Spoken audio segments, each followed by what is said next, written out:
Hello, folks, and welcome to Phoenix Talks, in which Phoenix talks. I know it took me a little time to get up this video, and I would like to apologize for that.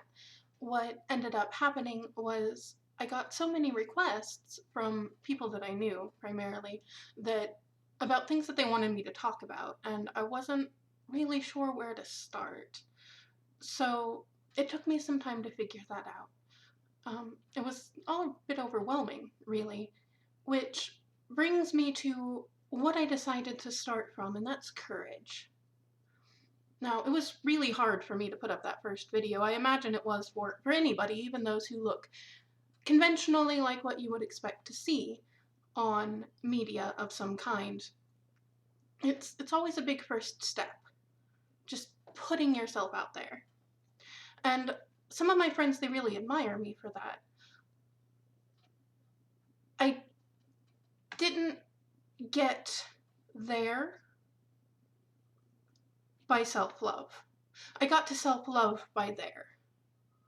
I have fairly consistently challenged myself to do the scary thing whenever I can. And now I'm not telling you to go jump out of an airplane. That's potentially stupid. Now if you want to do that, by all means go ahead. Don't let me tell you not to. However, what I mean is putting yourself out there. Go up, talk to that guy you like. Go talk to that girl you like. Reach for that job that you don't think is quite within your grasp, but try. Try. Um, it's this is where I'm coming from here. When it comes to loving yourself, it's real hard to love yourself if you see yourself stagnating, if you feel stagnant, if you feel like you're stuck and you're not going anywhere. And courage is how you break that cycle. Leaving my husband, taking my daughter, becoming a single parent, doing that thing that I never in my life wanted to do, was one of the scariest things I have ever done in my life. It was terrifying. And it's gotten me into some fairly scary, like financial, what have you, positions. And that's okay. Because doing that scariest thing I have ever been presented with in my life is exactly what got me to happy.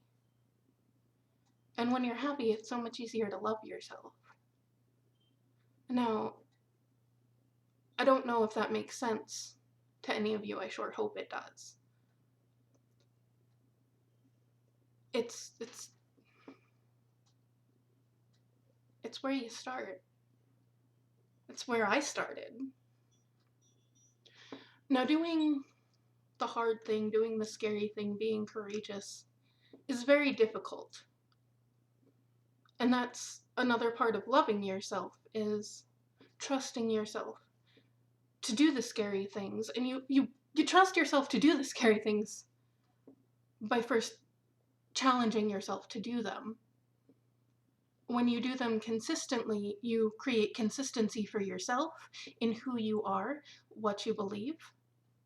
And when you consistently do things that align with the person that you want to be, it's easier to love yourself. It's easier to trust yourself because you're being who you want to be. Now, that sounds really corny. I know, that sounds really corny, and it's a lot easier said than done. But if I could give you just one piece of advice to start it all, about loving yourself, about appreciating yourself more, do the scary thing. Trust yourself to be able to do the scary thing. Maybe it doesn't work out, and then that opportunity wasn't for you. There's nothing wrong with that. People are allowed to go in an opposite direction. You're allowed to decide after you've tried something that it really wasn't for you, and maybe you shouldn't have tried it to begin with, but whatever. You've tried.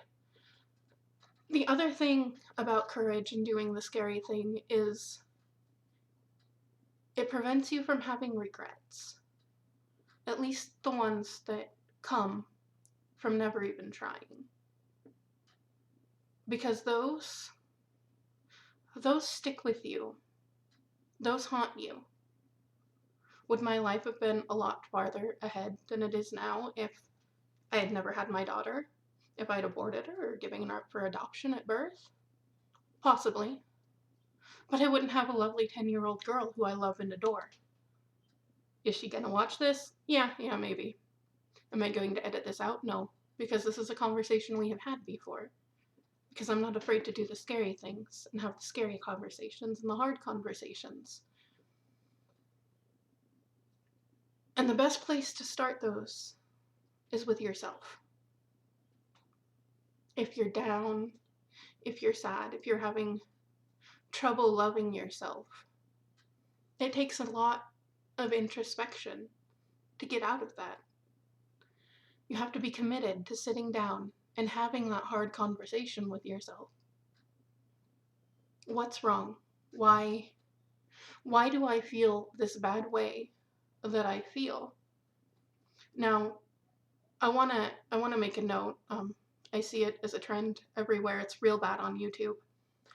When you are making a feeling statement, if the word like comes into it at all, what comes after that word, it's going to be a thought. It's not going to be a feeling. It's important to recognize the difference because thoughts we can change. Feelings are something that exist.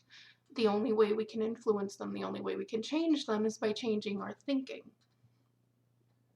So, just want to throw that out there. That's not a condemnation of anyone who says, well, I feel like this thing that I did, or this thought that I had. It's not a condemnation of them. A lot of people do it. I happened to go through counseling and have it pointed out to me by psychologists that that's actually what you're doing. That helps too. If you're really struggling and you can, get help. Get help. Personally, I found that group counseling helps a lot better than one-on-one. Everyone's different. It really all depends on the dynamic that you have with your group. And that is another place where courage comes in, because asking for help and getting help, it's scary and it's hard, and you have these fears in your head. Well, is everyone going to think I'm crazy? Am I going to lose my kids? Am I any number of things? If I could give you just one piece of advice on how to improve your self-love and your self-care, have courage. Do the scary thing. Do the hard thing. Be willing to take the steps necessary to move your life forward, to move yourself forward, to get help if you need to, and to do the things that will make it easier for you to like the person you see when you look into the mirror. Because that's hard. That takes courage. And anything else we cover here, my own anecdotal research I find, or anything, any of that other stuff, it's not going to do you any good. If you cannot reach inside yourself, find that spark and fan it into a flame and do the things that you need to do to get yourself where you need to be so that you can like that person you see when you look in the mirror. Anyway, folks, thank you so much for watching. I hope you have a wonderful day. Blessings.